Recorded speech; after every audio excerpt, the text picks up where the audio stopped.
Hello. In these recent weeks, we have been forcefully reminded again of the fragility of life, of our own mortality.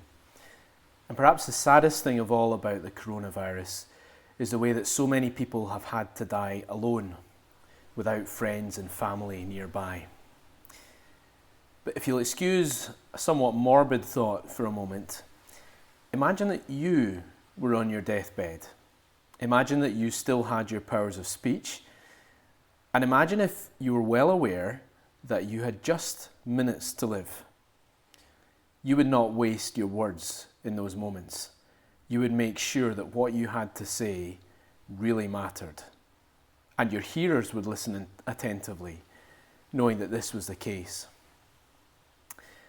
The 4 gospel accounts record a total of 7 statements from Jesus on the cross.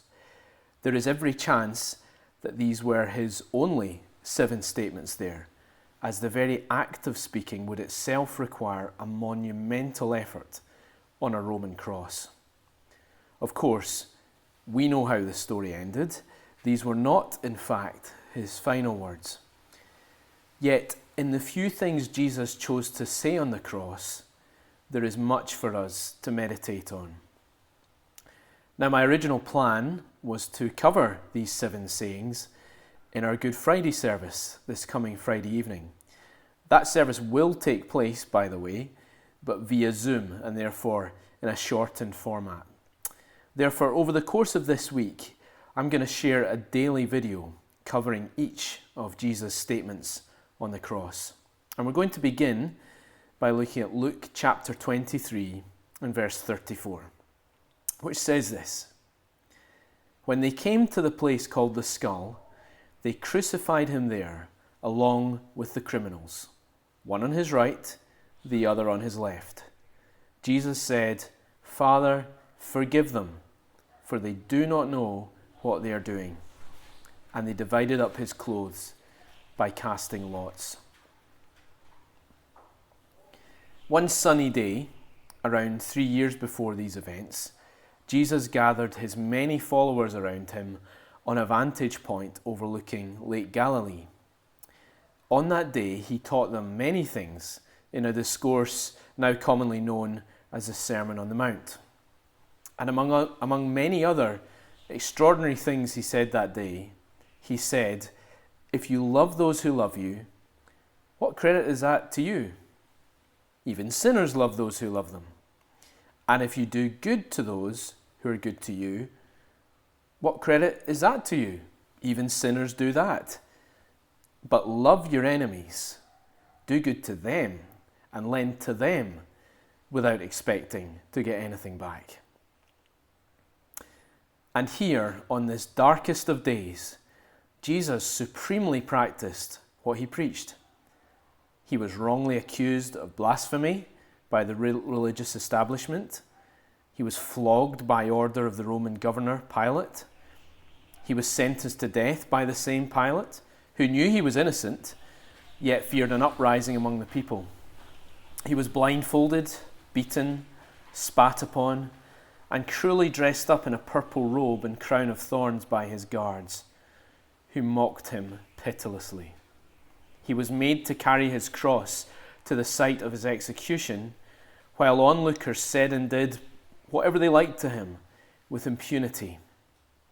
Having committed no crime, having literally done no wrong, he was nailed to a crude Roman cross, the death sentence for a common criminal. He suffered all this. He had every reason to be furious. If he wanted, he could have summoned the very armies of heaven to avenge him in that moment.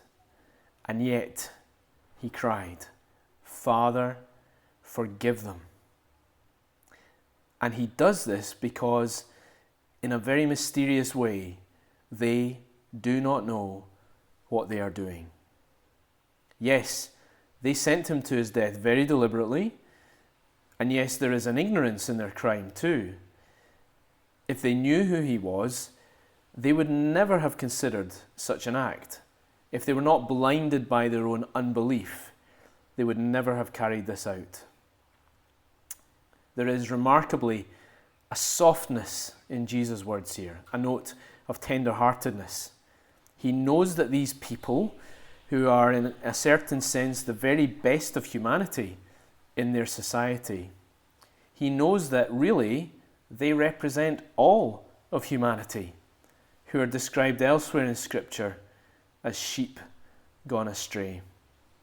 Jesus, the self-proclaimed Good Shepherd, had compassion for the lost sheep of humanity, and no moment better illustrated this than these dying words.